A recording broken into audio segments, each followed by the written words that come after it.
अंत अनुभूति। दिव्य गुरु ने किया कई कुलों का उद्धार। इंद्रपाल, किशन विहार, दिल्ली। अभी ब्रह्म ज्ञान प्राप्त किए हुए कुछ ही समय बीता था। पिताजी की मृत्यु के पश्चात हर पल मन में एक ही विचार बार बार उठता रहता था कि अपने पूर्वजनों और अपने पितरों की मुक्ति के लिए हमें क्या करना चाहिए। हम ऐसा कौन सा पुरुषार्थ करें जिससे उनकी आत्मा को मुक्ति मिले। कई लोगों ने सुझाव दिया कि मैं तीर्थों पर जाकर उनके लिए प्रार्थना करूं। तभी एक दिवस साधना करते समय मुझे मेरे पिताजी नजर आए। वे उन्हीं वस्त्रों में थे जो उन्हें बहुत प्रिय थे। उनके अंदर से बहुत सारा प्रकाश निकल रहा था। उन्हें देखते ही हैरानी से मेरे मुंह से निकला, बाबूजी आप? उन्होंने कहा, हाँ बेटा, मैं ही हूँ।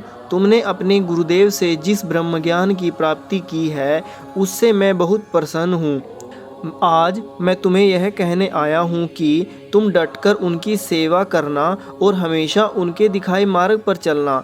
ऐसा उन्होंने मुझे एक बार नहीं 3 बार कहा। इतना कहते ही वे विलोप हो गए। उनके तुरंत बाद मुझे गुरु महाराज जी की आवाज़ सुनाई दी, ये तुम्हारे पिताजी थे ना? मैंने तुरंत कहा, जी महाराज जी।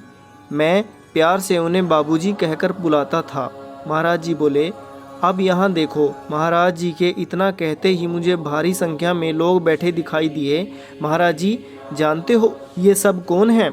महाराज जी, मैंने कहा, नहीं महाराज जी। महाराज जी, ये सब तुम्हारे पूर्वजन हैं और ये सब मेरे पास हैं। तुम किसी की भी चिंता मत करो। पूर्ण सद्गुरु न केवल एक शिष्य का भार वहन करते हैं बल्कि उसके साथ साथ उसकी कई कुलों का भी उद्धार कर देते हैं। शास्त्रों की सुनी हुई यह बात आज सत्य होती दिखाई दी। उस दिन के बाद से अपने पूर्वजनों की ना तो कोई याद आई और ना ही उनके उद्धार की कोई चिंता। बस अब तो एक ही काम करना है, गुरुदेव की सेवा करना और हमेशा उनके दिखाए मार्ग पर चलना। जय महाराज जी की। ऐसे ही अन्य अनुभव के लिए हमारे चैनल को सब्सक्राइब जरूर करें। जय महाराज जी की।